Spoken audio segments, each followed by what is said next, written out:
أشهد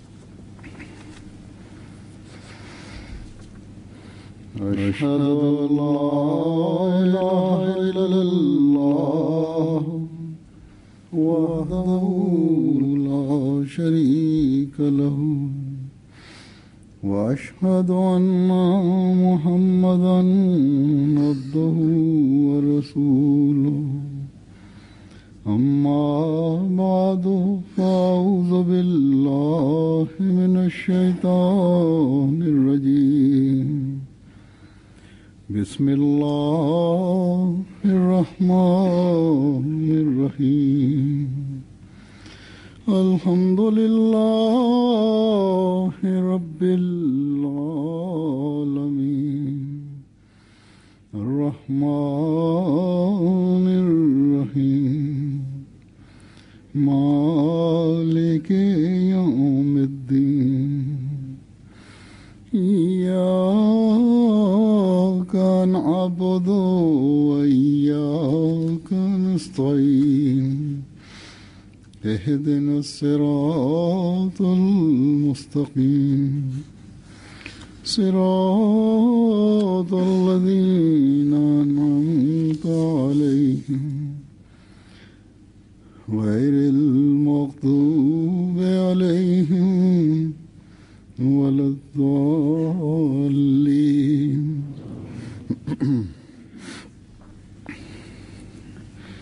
आम तौर पर शहीद का मतलब ये लिया जाता है कि जो खुदा ताला Bismillahirrahmanirrahim. Huzur kaže normalno riječ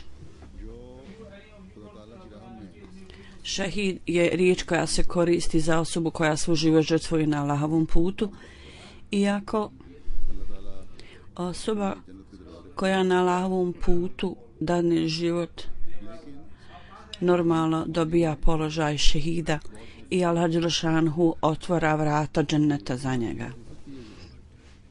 Međutim, značenje ove riječi šehid je mnogo šire, mnogo više značenja osim ovog. I ovo značenje ove riječi je jako široko i postoji još druga značenja ove riječi i zato Huzur kaže ja želim da predstavim određene izjave obećanog Mesija alejhi selam i pozivajući se na određene hadise časnog poslanika sallallahu alejhi ve sellem ja ću objasniti više o tome. Djeca koja su ovdje rođena i odgojena u zapadnim zemljama općenito postavljaju ovo pitanje i ja sam nedavno bio pitan ovo pitanje u Hamburgu, postavljeno mi je ovo pitanje.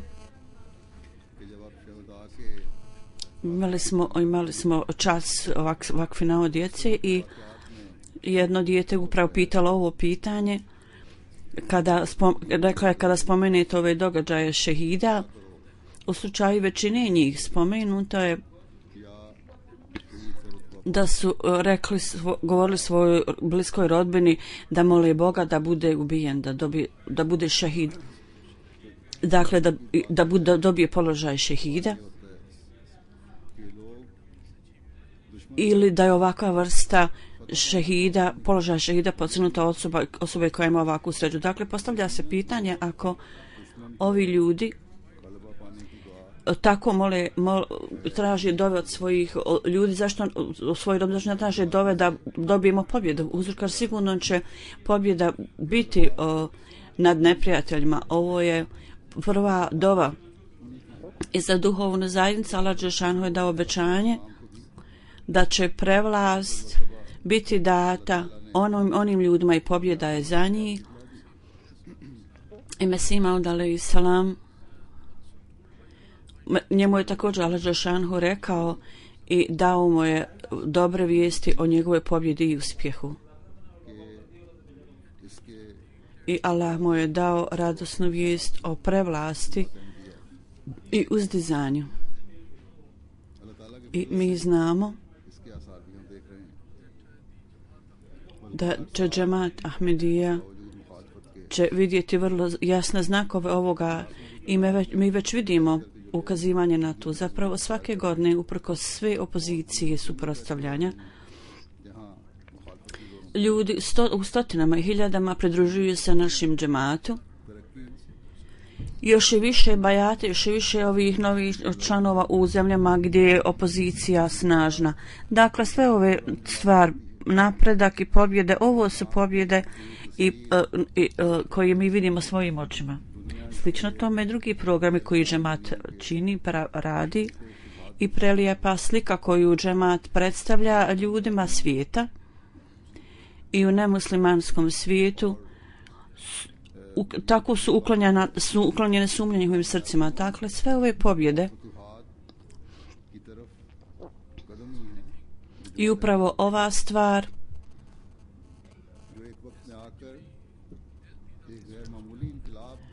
ovo su zapravo prvi koraci ka pobjedi i uspjehu koji su dati džemat Ahmedija, koji će na kraju konačno se preokrenuti na veliku duhovnu revoluciju svijeta. Ove stvari će stvoriti ogromnu revoluciju svijeta.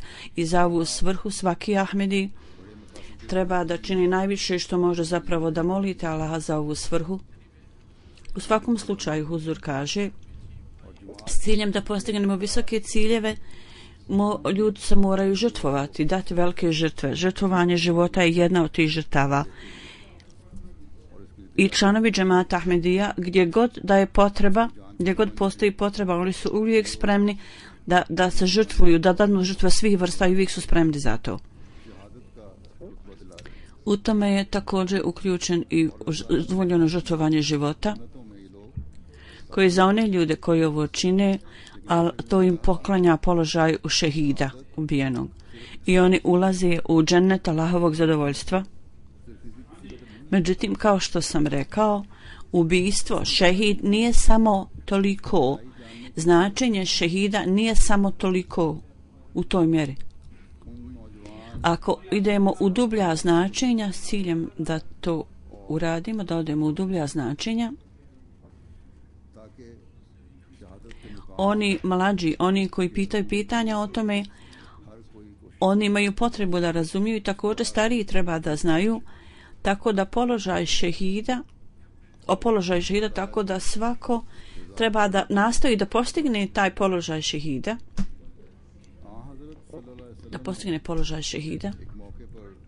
i treba da nastojimo da uđemo u džennet Allahovog zadovoljstva. Časni poslanik sallallahu alejhi ve sellem jednom prilikom je rekao Hazreti Ebu Hureyre radijallahu anhu da su samo oni ljudi koji su ubijeni, koji umru na Allahovom putu, koji budu ubijeni, onda bi u mom umetu bilo vrlo mali broj takvih ljudi.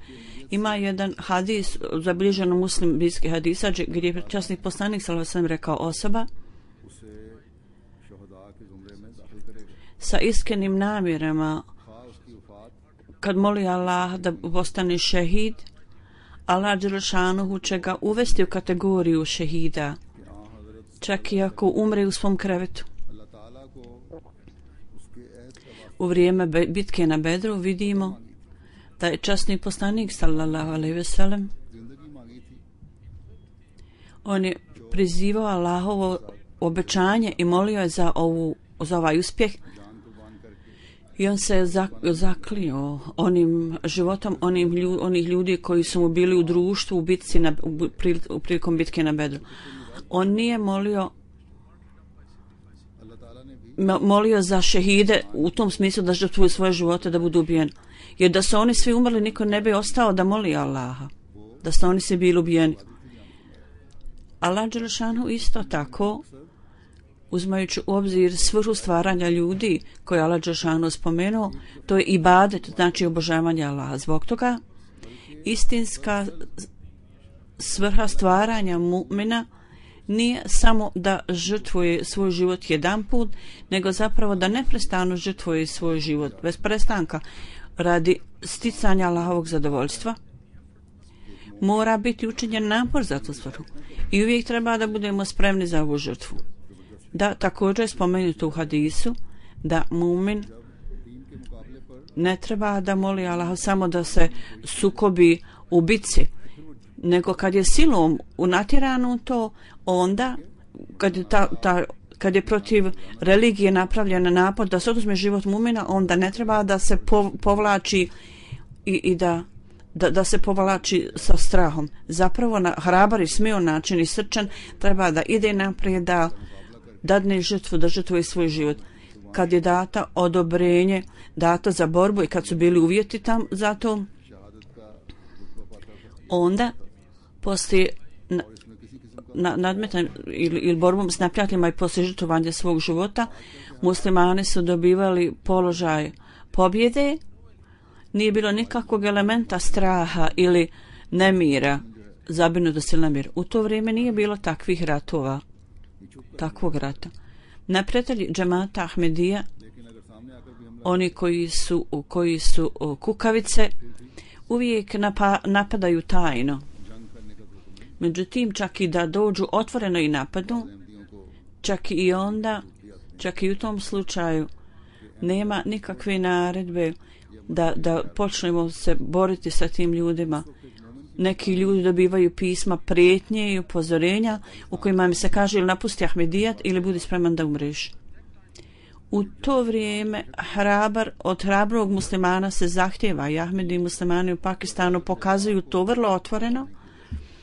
Čak i ako treba da dademo svoj život, međutim vjera i Allahovo zadovoljstvo ne mogu biti žrtvovani. Dakle, ovo je odlika mumina muslimana, vjernika koji u raznim situacijama i u raznim formama je uvijek tu prisutna odlika. Međutim, kakav je šire značenje položaja šehida, kao što sam spomenuo, Allah dželle šanuhu,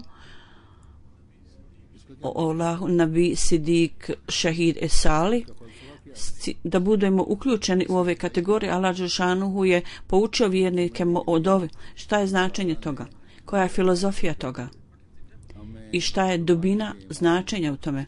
S ciljem da to razumijemo, Allah dželle šanuhu, pokazujući svoje blagoslove i blagodati prema nama,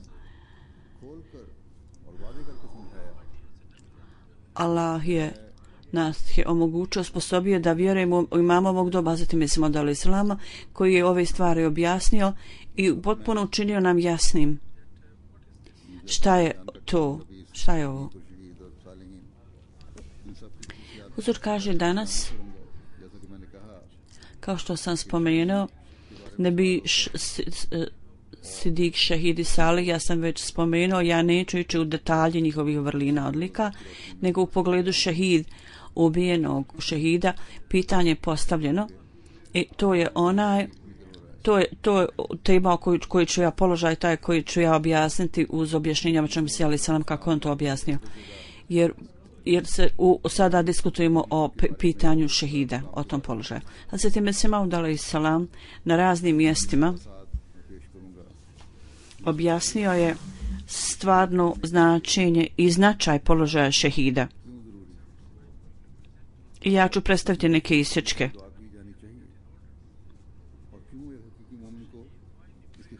Zašto je da bi postali šehid, zašto je dova neophodna i koja vrsta dove treba da činimo da bi postali vrsta šehida i zašto musliman treba da ima ovu želju u svom srcu. Hadid Egdaz alejhi selam kaže, općenito ljudi razumiju značenje šehida da je samo to da osoba koja bude ubijena u bitci ili koji se utopi u rijeci ili umre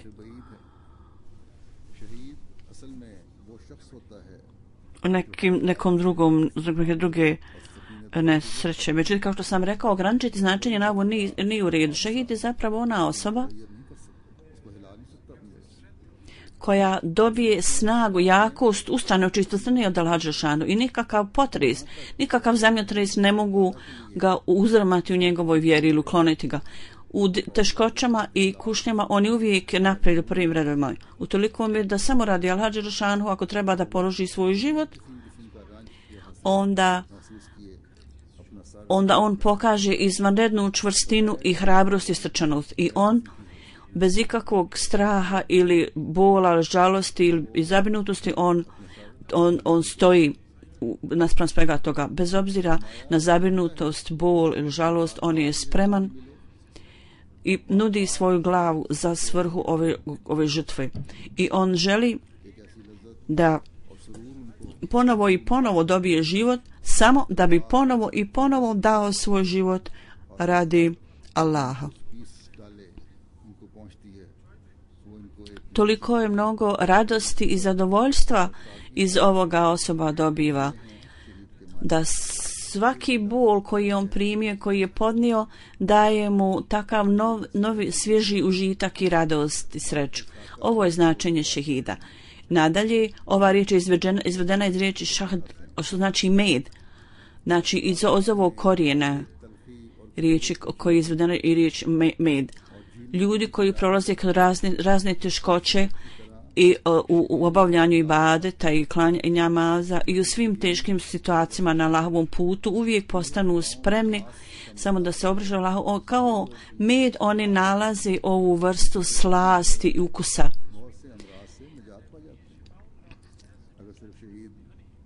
I kao što je spomenuto o medu da ima u njemu lijek, tako ljudi, svi koji dođu u njihovo društvo, budu izbavljeni od određenih bolesti.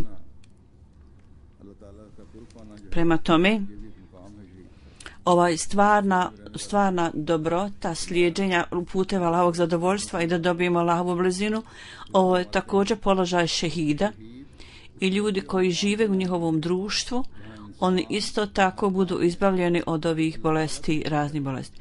Zatim šehid je isto tako naziv položaja kad osoba u svemu što radi, svemu što čini, on gleda na Allaha dželešanu ili vjeruje da Allah dželešanu gleda na njega. To je drugo ime, zato je ihsan. A zatim Mesih Maud alejhi selam, kad je rekao da je ovo također položaj šehida, da u svakom svom postupku on gleda na Allaha ili vjeruje da Allah dželešanu gleda na njega. Da kakvo god postupak on čini, kao mu'min učini, on je sigurno potpuno uvjeren da Allah dželešanu gleda na njega. I kad je situacija ovakva, onda namjera, fokus njegove pažnje je da čini dobra djela, takva osoba ne može učiniti nikako loše djelo. Pozivajući se na Allah dželešanu, šta je insan, šta je značenje toga? Kad ovo postane ihsan, šta je onda ihsan? Objašnjavajući ovu stvar, obično se ali se nam kaže na jednom mjestu, Allah dželešanu vam je dao naredbu da se prema Allahu postupate i prema njegovim stvorenjima sa pravdom, sa pravednošću. To znači dužnosti prema Allahu i dužnosti prema ljudima treba da ispunjavamo obave i dužnosti.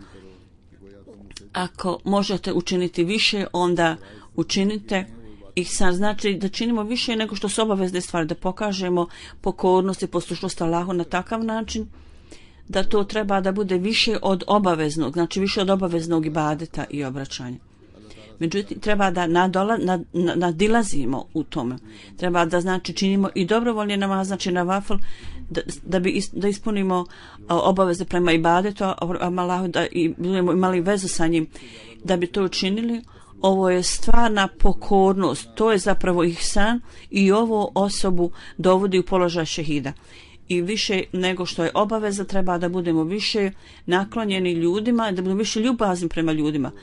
Biti samo ljubazan iz reda radi nije dovoljno. Zapravo treba da postoji veće položaje u tome. S tim da budemo uključeni među ove ljude koji su zapravo poznati kao šehidi, skupa sa ispunjavanjem dužnostima prema ljudima, treba da budemo ljubazni i dobrotvorni prema ljudima. I onda spominjući ove stvari, o čemu se nam kaže, pravda zahtjeva da treba da imate takav odnos sa Allahom, da imate čvrsto uvjerenje da niko nije vrijedan obožavanja osim njega, niko nije vrijedan nikakve ljubavi, niko nije vrijedan nikakve ovisnosti, da ovisimo ni o kome osim o Allahu. Jer on je stvaralac i u ovom životu on je taj koji održava sve i on je koji nas hrani, daje nam blagoslov, on je gospodar, on obezbeđuje sve blagoslove. O čemu se kaže za mumina, samo to nije dovoljno da on jednostavno vjeruje u ove stvari. Ili da jednostavno smatra da je Allah dželešanu svemoćan, ima sve moći. nego treba da idemo izvan toga još više. I taj napredak je da veličina Allahova treba da budemo tako uvjereni u to i da vaš ibadet prema Allahu, da postanete tako, imate toliko poštovanje i tako ponizni u svom ibadetu, da budete osoba koja se potpuno pokorava Allahu sa svojom dušom i srcem, sa svojom predanošću, koji zaista dolazi iz srca osobe. Ovo stanje ovako treba da bude tamo. Obično se tako kaže, treba osoba da bude toliko izgubljena u ljubavi prema Allahu, da kao kad gleda na Allahu veličanstvenost, da kada sve bude bezvrijedno u poređenju s tim, kada osoba bude u stanju da vidi beskrajne i neograničene ljepote Allaha i kad vjeruje u sve Allahove atribute, onda on se okreće obožavanju Allahu, ibadetu prema Allahu, i onda u tom slučaju za njega nije moguće da počne ikakav postupak koji bi izazvao Allahovo nezadovoljstvo. I kad bude takvo stanje prisutno, onda je ovo položaj šehida, onoga koji dadne svoj život, dakle ne samo u doslovnom smislu. Nadalje, o čemu se objasnio ovu stvari, kaže kad ovaj odnos bude prisutan prema Allahu ovakav, onda bude podarena osobi snaga i jakost i s ciljem da dobije Allahovo zadovoljstvo, osoba spremna da žrtvuje sve, i sve ove stvari nisu ni pod kakvom prinudom, prisilom. Zapravo teškoće na ovom putu, čak u to vrijeme ove stvari postanu sredstva za njegovu zadovoljstvo i u svakoj teškoći musliman stoji hrabar, ima hrabrost i nema nikakvog bola, ni žalosti, niti osjećaja gubitka. Ako u svom srcu nikada nema pomisli da ja nisam to uradio, da nisam prihvatio govor o protivnika Ahmedijata, da sam napustio Ahmedijat, onda ne bi prolazio kroz ove teškoće, bio bi spašen ovu. Istinski vjernik nikad ne može ni pomisliti na to, ako istinski vjernik on nikad ne može pomisliti tako. Umjesto toga zapravo jakost, snaga vjere i potpuno vjerovanje u postojanje Allaha u svim ovim teškoćama. Jer ove teškoće su stvari za koje on žrtvuje svoje zadovoljstvo i luksuz. Položaj šehida čovjek postiže u vrijeme kad prolazi kroz teškoće i kad osoba obavlja ibadet prema Allahu u svakom ovosvjetskom zadovoljstvu. On žrtvuje svako zadovoljstvo radi Allaha i radi ibadeta Allahu. Ne samo da to treba da činimo, nego zapravo treba da postignemo takav položaj da od Allaha dželešanuhu, dok od Allaha bude mu data takvo zadovoljstvo i mir u srcu kroz te postupke.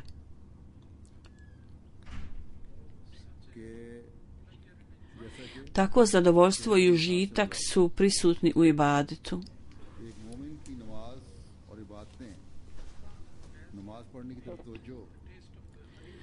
Daju mu kao ukus takvu slast kao med.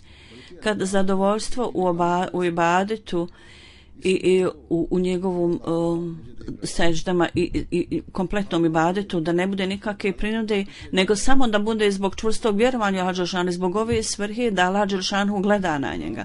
I svaki postupak koji čini da bude svjestan da čini radi Allaha dželešanu, to onda postaje sredstvo postizanja Allahovog zadovoljstva. Ovo Allahovo zadovoljstvo onda na koncu daje osobi položaj šehida, onoga koji daje svoj život na Allahovom putu. I svaki porok kad osoba napušta ga zato što je Allah dželešanuhu traži od nas da to napustimo i da napušta to radi zadovoljstva Allaha dželešanuhu i da treba da učvrsti svoju vjeru u Allaha dželešanuhu. I kao što je Allah dželešanuhu uvijek gleda nad svim dobrim i lošim stvarima, ako ove loše postupke, loše navike koje imam, treba tako da razmišlja, ako to postane uzrok nezadovoljstva Allahovog, onda ove stvari neće samo zaustaviti tu osobu da ne čini poroke, nego će zapravo privući njegovu pažnju ako napusti te poroke vući će ga dalje da čini dobra djela. I to je zapravo cilj i svrha života istinskog vrijednika. Onda obično Mesija alejhi selam dalje kaže, normalni ljudi u pogledu šehida, oni razumiju samo da je šehid onaj koji je ubijen strilom ili metkom ili umre u nesretnom slučaju.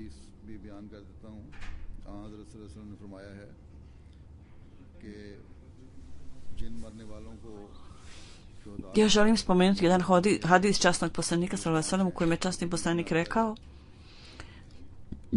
oni ljudi koji su uključeni u kategoriju šehida,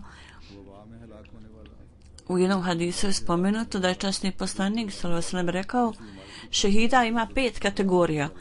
Oni koji su bolesni, oni koji umru od problema od stomaka, ili oni koji se utope, ili oni koji umru da padnu pod krov, ili oni koji daju život na Allahovom put. Ovo je objašnjenje koje je Mesija alejhi selam ovdje dao. Međutim, kaže, u Allahovim očima položaj šehida nije samo toliko da je prividna bolest nastala kao rezultat nečega. Međutim, imaju i drugi položaj šehida, onoga koji daje život. Da svaki musliman treba da traga za tim položajem. I on je rekao, po mom mišljenju, stvarnost šehida je bilo da je njegovo tijelo isječeno u komade je nešto drugo, i ovo je situacija koja se zapravo odnosi na srce osobe. Sidik je vrlo blizu poslanika, kao što sam ranije spomenuo, da Allah dželešanuhu je spomenuo da treba da činite dove, da molite, da oni ljudi koji čine postupke za ovu svrhu, čine djela, oni koji djeluju Allaha i njegovog poslanika, oni su nebi, oni su poslanike, sadik, šahidi, salih, oni dolaze pod ove 4 kategorije, budu ubrojani, pripadaju. Zapamtite da je sidik vrlo blizu nebi, on je drugi položaj poslije nebi, i šahid je komšija sidik. A nebi ima sve ove izvanrednosti i odlike, i sidik i šahidi salih. Međutim, sidik, šahidi salih, za ove imaju od drugih hadisi, nema potrebe za diskusiju je li sidik šahid ili ne. Sve se smatra kao čudesnim, neobičnim stvarima što se dogodi. Dakle, oni uživaju razne položaje da Allah dželešanuhu dadne im taj položaj radi njihovog dobrog morala i njihovih dobrih dijela, i oni budu pokazani u savršenoj formi. I to dolazi trenutno, kao prirodno, kao prirodni nagon, i nema nikakvog straha niti nade. I to nije uzrok, povod što oni čine ove postupke. Oni ne čine to zbog ovog razloga. Jedini njihov razlog je zapravo, činjenica je zapravo da to postaje dio njihove prirode. I nema nikakve izvještačenosti tu. Kao po prosjaka dođe, mi vidimo ove primjere u običnom životu, kada prosjak dođe, bilo da osoba ima nešto ili ne, ako stoji pred ljudima, on misli da treba dati sve što ima jer stoji pred ljudima i oni ga vide. Čak i ako nije bogat čovjek, međutim šta god ima, on smatra da treba da dadne nešto. Tako da ako nekada ne od straha od ljudi, nego nema od ljudi, šta će ljudi reći ako osoba daje tu stvar samo iz straha zbog ljudi, takva vrsta izvještačenosti nema kod šehida. Oni nemaju ovu vrstu izvještačenosti. Njihova snaga i jakost stalno se uvećavaju. I što se više Allah ga uveća u ovom položaju, povećava se njegova patnja i on nikada ne malaksa, on uvijek ide naprijed. I uvijek ide naprijed u Allahovom putu i uvijek je spreman za sve na što naiđe na tom putu. Nema nikakve želje ni za kakvom hvalom. Tako, ako da ima kao mali mrav na leđima slona neće napraviti nikakav ni teret ni štet. Dakle, stvarno davanje života je naziv za stanje srca.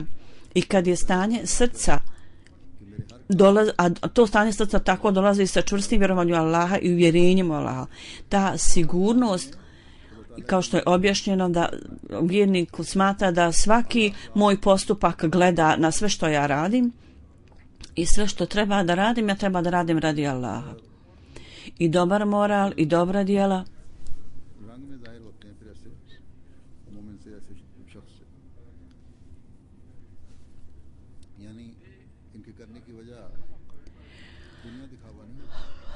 budu obavljeni u njihovom stvarnom smislu i stvarnoj situaciji. To jest, da tako kažemo, svrha činjenja toga nije da se pokaže ljudima, nego samo radi Allaha dželle šanuhu. I ovo postanje zadovoljstva Allaha dželle šanuhu nije bez napora. Zapravo ono dolazi kao dio prirode i kao instinkt mu'mina, vjernika, i on to čini sa tim osjećajem. I kad osim zadovoljstva Allaha zadovoljstva nema nikakve ni misli ni nikakve namjere uopšte. Ako osoba ima priliku da služi u zajednici, on to čini na vrlo fin način. Ako neko to čini na vrlo lijep način, onda on to ne radi, ne treba da čini za svrhu da bude pohvaljen za to, nego samo za svrhu da Allah dželle šanuhu mu dadne svoje zadovoljstvo. Zato što hizmet i služenje su ugravirani, utisnuti u njihovu prirodu, da on bez toga ne može osjećati zadovoljan. Neki ljudi pokazuju uznemirenost kad od njih ne bude primljena neka usluga. Hazret Mesih Maud alejhi selam je dao jedan primjer. Kaže, kada prosjak dođe osobi i moli nešto, mnogo puta kada prosjak ide svjetskoj osobi, on mu nešto dadne. Međutim, općenito u većini slučajeva tu postoji određena izvještačenost. Međutim, u pogledu šehida, kada on se žrtvuje, to je zbog njegove istinske prirode, njegove pobožne istinske prirode, ona ga jednostavno navodi i tjera ga na to. To je istinska vrlina. I uvijek se uvećava tokom vremena. Neprestano se uvećava. I da uradi nešto dobro, on nema osjećaj da je uradio nešto veliko. I kao rezultat toga treba da dobijem nagradu ili neko poštovanje odano od ljudi. Iako je neko uradio uslugu za zajednicu, za džemat, da mu onda vršioci dužnosti treba da radi neku nagradu. Samo radi Allaha dželle šanuhu to treba da bude učinjeno. Onda Hazret Agdas Mesih Maud alejhi selam dalje kaže u svojoj knjigi Trijakul Kulub, činim se, položaj šehida je takav položaj kad osoba kroz snagu svoje vjere toliko vjeruje u Allaha i sudnji dan, kao da vidi Allaha dželle šanuhu svojim očima, onda blagoslovom njegovog uvjerenja bol i uznemirenost, teškoća potpuno budu uklonjeni. I onda Allahovo zadovoljstvo dolazi u srce kao slast meda. I svaka briga, svaka zabrinutost budu otklonjeni i svaka teškoća bude pokazana kao nagrada. Njemu tako bude izgleda. Šehid je zapravo onaj koji posmatra Allahovo postojanje svojim očima i on uživa slast kao meda. Kao da on uživa takvu slast kroz ovaj proces postanja šehida i položaj šehida. Dakle, vjerovanje u Allaha, vjerovanje u sudnji dan i kako je uvjerenje o tome. Svako ima vjeru, međutim uvjerenje je da u ovom životu je osnivanjem veze sa Allahom. Ovo svjetska osoba ili njegov neki miljenik prolaze kroz nekoliko teškoća, tako Allah dželle šanuhu koji je najomiljeniji, koji mora biti nam najmiliji od svih miliji, dakle postoji potreba da prolazimo kroz teškoće radi Allaha. I kada prođe određeno vrijeme i ove stvari ili se završi ili nestanu, međutim ljubav prema Allahu dželle šanuhu, plodovi toga ne samo na ovom životu nego na budućem životu, jer zapravo nagrada i plodovi su na raspolaganju tamo, ta osoba bude uvedena u džennet Allahovog zadovoljstva. I ovi postupci koje osoba čini, nema sumnje, ponekad bude gorčine i teškoće i osoba nekada se suoči s ovim stvarima i kad osoba govori laž, ponekad kroz neistinu. Međutim, mumin nikada neće nastojati da dobije nikakvu korist time da govori laž, nego istinu. Ponekad istina možda bude nekada sredstvo za neki gubitak u ovom životu na ovom svijetu. Na primjer, Ahmedijet je istina i stvarnost. Prema Allahovom obećanju, onaj koji je treba da dođe, obećan se alejhi selam, mi vjerujemo u njega da je došao. Međutim, sama ova istina ponekad, zbog ove istine, ti Ahmedi muslimani u nekim zemljama se suočavaju sa jako puno teškoća zbog ove istine. I pogotovo u Pakistanu. Ahmedi su zbog toga kažnjeni.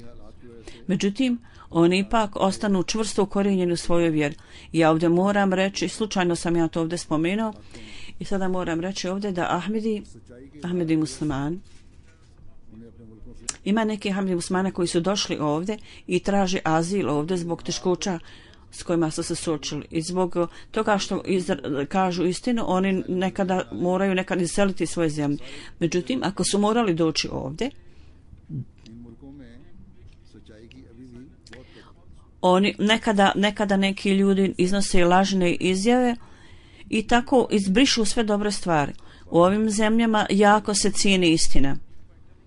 Ako time da kažete istinu, ako im kažete time, jer neki slučajevi su vrlo djelotvorni i nepatvoreni, neki ljudi su pretučeni, a ima neki koji nemaju da kažu ništa kao prebijanje ili tako nešto, nego iznose stalnu torturu i izolovanost i stalno i bojkot u smislu.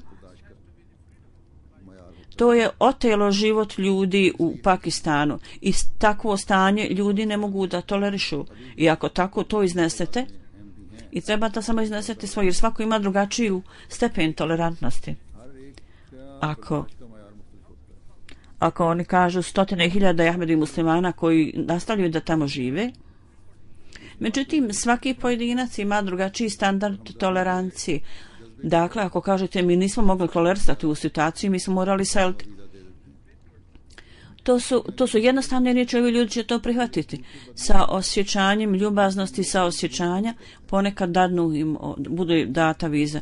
Međutim, ako ljudi govore laž, onda kao rezultat jedne laži moraju da se upuste u jako mnogo drugih laži, čitav lanac kasnije. Slučajevi njihovi onda postanu ne uspiju vrlo često u svojoj aplikaciji, a čak i ako uspiju, te osobe postanu one koji su zazvane zadovoljstvo svog stvaraoca. Prema tome, Allahovo zadovoljstvo uvijek trebate imati ispred sebe. Svi mi.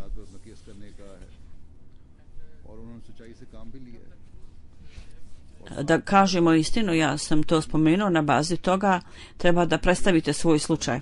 I oni ljudi koji su koristili ovaj princip i skupa s tim molili su Allaha dželešanhu, njegovi slučajevi, ja sam vidio, njihovi slučajevi su bili za nekoliko dana riješeni.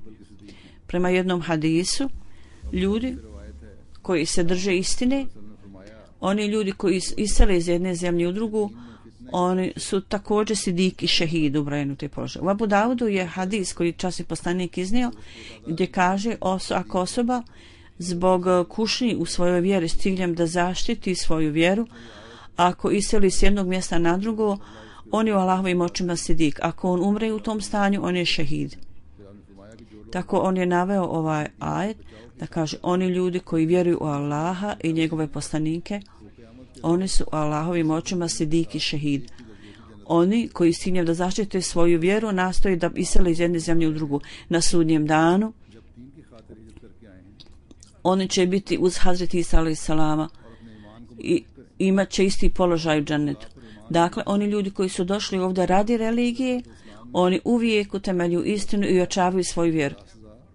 I imaju čvrsto vjerovanje u sudnji dan.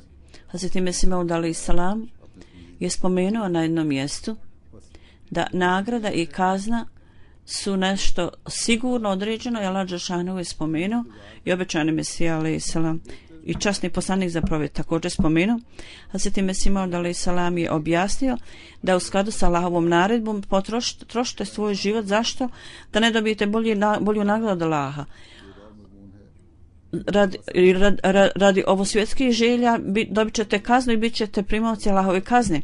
U svakom slučaju ovo je drugi predmet.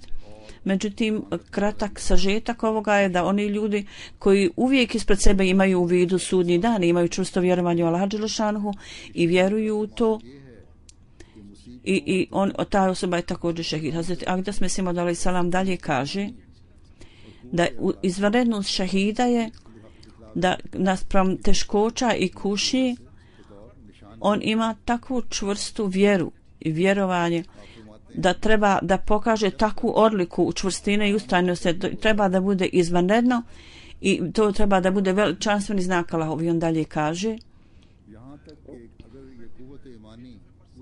kada je vjera osobe snažna, onda također njegovi postupci steknu jačinu.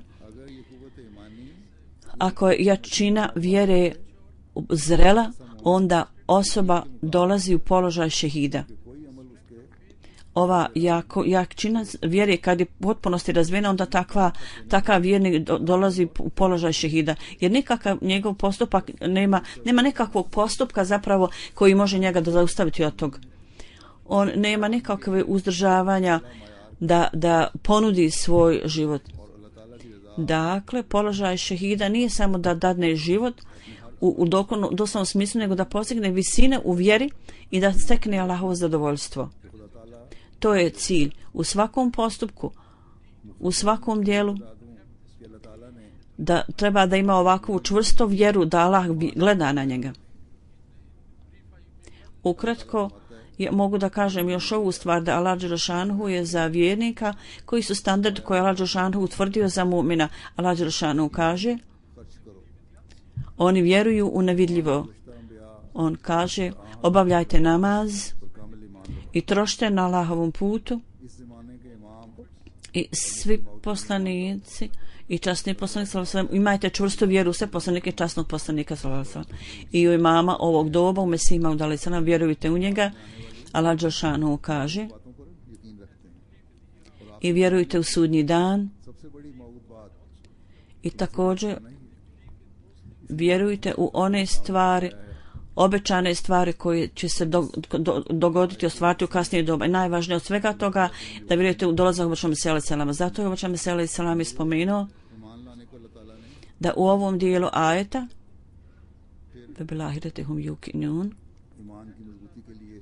Allah dželešanu je spomenuo, kaže vjerujte u mene, dakle obećanom se da vjerujete da je učinjeno dijelom vjerovanja, i Allah je to naredio. Allah dželešanu kaže u pogledu vjere ojačajte vjeru, i ukaz pokazivanje, dakle odlika istinskog vjernika je da on voli Allah dželešanu najviše i treba da uvijek imamo ove stvari pred sobom. I ljubav prema Allah dželešanu treba da bude i najviša i najjača. Ako to onda nije prisutno, onda vjera postaje slaba. I vjerujte u Allaha, vjerujte u njegove meleke i njegove knjige, i vjerujte u sve poslanike, kao što je ranije spomenuto. Sve ove stvari su vrlo bitne za potpunu vjeru. I standard treba da stalno raste u svem ovome.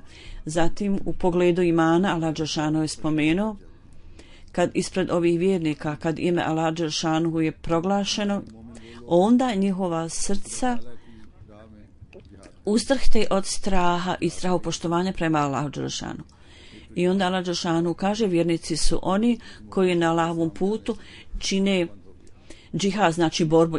Postoje razne forme džihada. Jedna vrsta džihada je sabljom. Mesih Maud alejhi salam bi poslije dolaska rekao da je ukinuta ta vrsta džihada borbe, jer više neće biti religijskih ratova i nije potrebna ova vrsta džihada sabljom.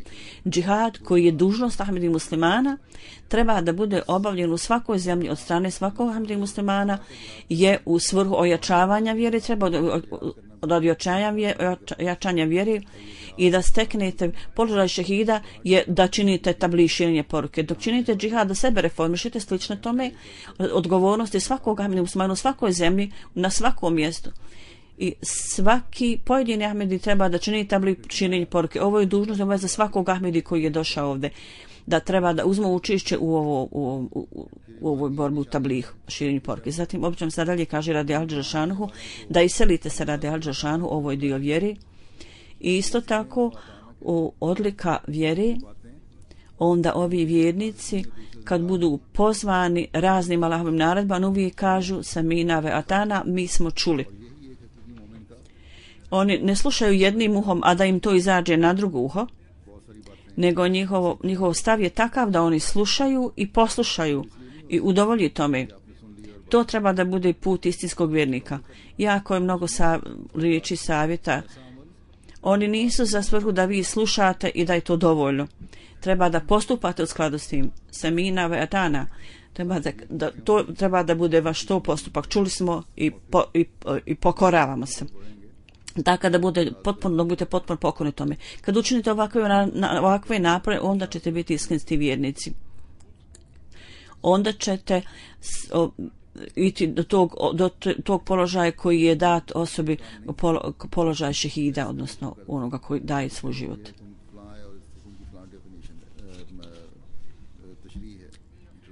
Ovo nije put, način vjernika da ulazi u diskusije ili rasprave.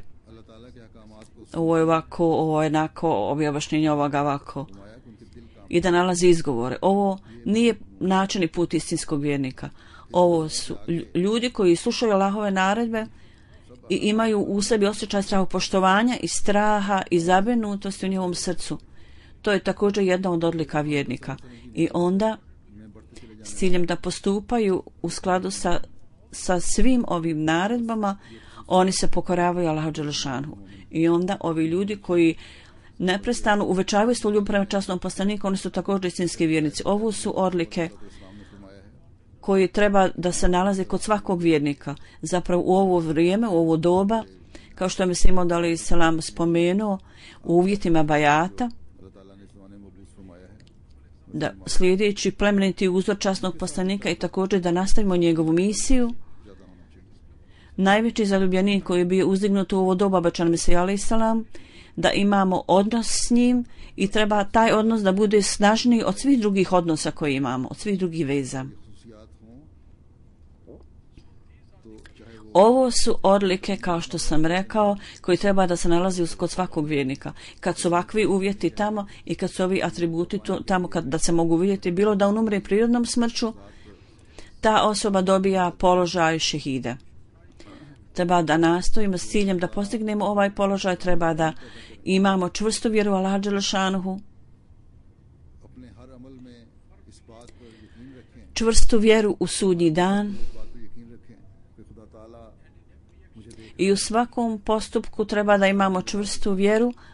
Dok činimo bilo što, treba da ima čvrstu vjeru da Allah Đelešanuhu uvijek gleda na nas. I radi Allaha Đelešanuhu treba da podnesemo sve teškoće i da tražimo Allahu blagoslov i njegovu pomoć.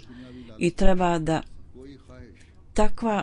takva snaga vjere treba da postane znak i njihova vjera treba da nam bude tako snažna da nekako ovaj svjetski izazov i ova svjetska želja nikada da ne budu u stanju da uzdrmaju našu vjeru. Obavljanje dobrih dijela za ovu svrhu treba da budemo slobodni od svih vrsta zabrinutosti i straha. I naš treba da bude potpuno slobodan od svega ovoga bez ikakve izvještačenosti. Prirodni instinkt. Pod prirodnim instinktom treba da činimo dobra djela, da to bude dio našeg života. I s ciljem da steknemo čvrstinu od Allaha, da nam Allah dane čvrstinu, treba da uvijek molimo Allaha. Treba da nastojimo da steknemo takav visoki položaj ibadeta koji nas može dovesti do svih ovih vrlina i odlika. Ovo su stvari za koje istinski vjernik uvijek treba da čini najviše što može i da moli Allah. I postoji li kakav istinski vjernik koji će postaviti kako pitanje zašto da molimo onda da postanemo šehidi. Ovo je dova, ovo je položaj za koji je neophodno za svakog vjernika da moli za to da postane istinski vjernik. Hazreti Mesih Maud alejhi selam, ove stvari koje sam ja naveo iz pisanja Mesih alejhi selam, ovo su stvari koje svaki od nas treba da nastojimo da postignemo i posvojimo ove stvari, prihvatimo ove stvari i učinimo to dijelom svog života. Treba da želimo to i treba da to činimo. Ovo je nešto neophodno i vrlo važno, treba to da radimo. I kad postignemo ove standarde, onda bez obzira na činjenicu da li dadnemo doslovno svoj život pod napadom metaka neprijatelja, čak i u miroljubivim zemljama mi možemo steći ovaj položaj šehida. Allah da nas lađe šanuhu, da nam dadne lađe šanuhu ovaj položaj i priliku, kao što sam rekao, da postanemo šehid. Kao što sam rekao prošle sedmice, sam spomenuo u hudbi koju sam održao u Hamburgu, rekao sam o ovom šehidu, ali nisam imao više informacija. Ja ću danas klanjati hudbu za ovog šehida, njegovo ime je Mesud, sin Nawab sahiba. 7. decembra on je bio ubijen u Kueta. U njegovu porodcu Ahmedijet je došao kroz njegovu prapranenu očeve strane. Ona je živjela blizu Kadijana. Sad on kaže da je djed ili muškarac bio, izvinjavam se, ne znam je li muško ili žensko, onda su preselili u Kuotu i Mesud Sahib je bio rođen u Kuotu. On je imao samo 31 godinu.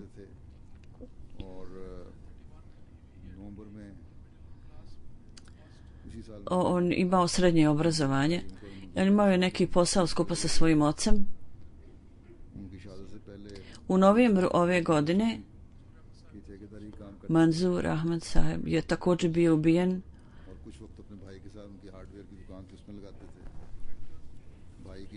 On je nešto radio u građevinskom preduzeću i također neko vrijeme trošio u radnju.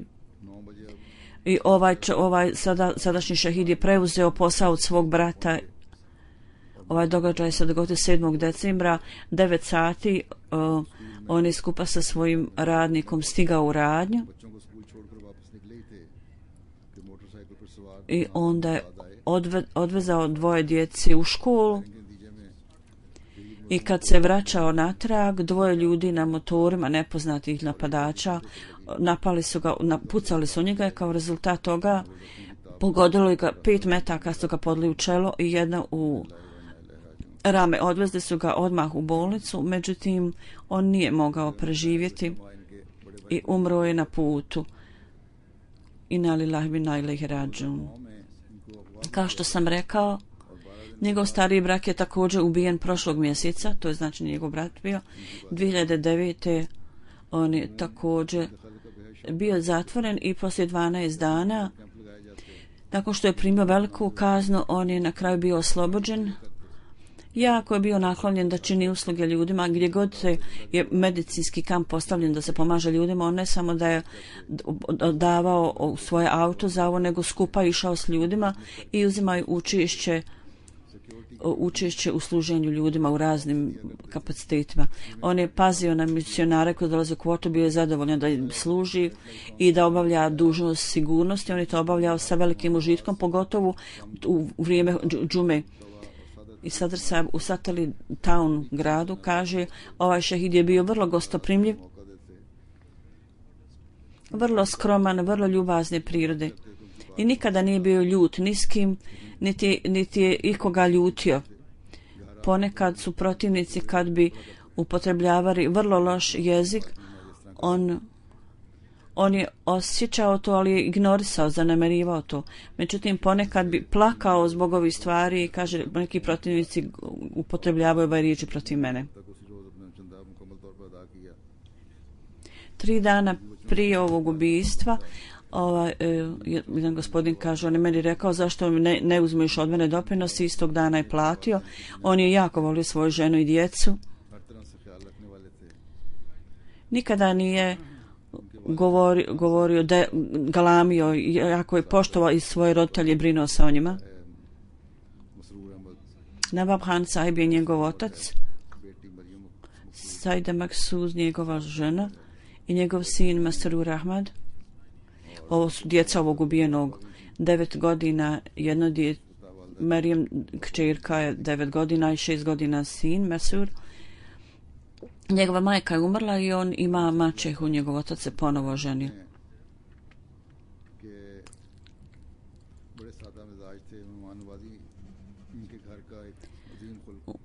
Mulem Satellite piše o njemu. Kaže, on je bio vrlo skromna osoba. Gostoprimstvo je bila istaknuta odlika njegova.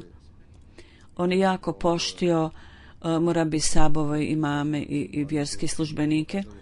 Tamo je bio centar za namaz, on je jako bio tamo aktivan. I u svojoj kući klanjali su namaz i održavali su časove vakfinao i nasirat za djecu i vodio je brigu o prikladnom odgoju svoje djeci. Oni mislio da sada je stanje takvo da možda treba da se iseli od tamo i konsultovao se o tome. On imao je namjeru da meni napiše pismo uzurkazno, međutim ovo je Allahova bila odredba da ga Allah Đelšanhu mu podario položaj šehida prije toga. Njegov otac je imao dakle samo 2 sina i obodvajica su bili žrtvovani na Allahovom putu, izgubili su živote. Njegov otac je samo rekao, okrećući se Allahu, i rekao, uzeo si mi ih obojicu, sada se ti osveti ovim tlačiteljima i nepravednim ljudima, da Allah Đelšanu uzdigne položaj umrlih. Dakle, ovaj položaj šehida je bio suđeno za njih, da Allah pazi na njega, na njegovu djecu i da ih čuva pod svojom brigom, a da njegovim roditeljima i ženi dadne hrabrost i utjehu. Isto tako da Allah kazni ove počinite ove neprijatelje i ove ubice i nepravedne ljude. Alhamdulillah, nahmaduhu wa nasta'inuhu wa nastaghfiruhu wa nu'minu bihi wa natawakkalu alayhi wa na'udhu billahi min shururi anfusina ومن سيئات أعمالنا من يهده الله فلا مضل له ومن يضلل فلا هادي له ونشهد أن لا إله إلا الله ونشهد أن محمدا عبده ورسوله عباد الله رحمكم الله إن الله يأمر بالعدل والإحسان وإيتاء ذي القربى وينهى عن الفحشاء والمنكر والبغي يعظكم لعلكم تذكرون اذكروا الله يذكركم وادعوه يستجب لكم ولذكر الله أكبر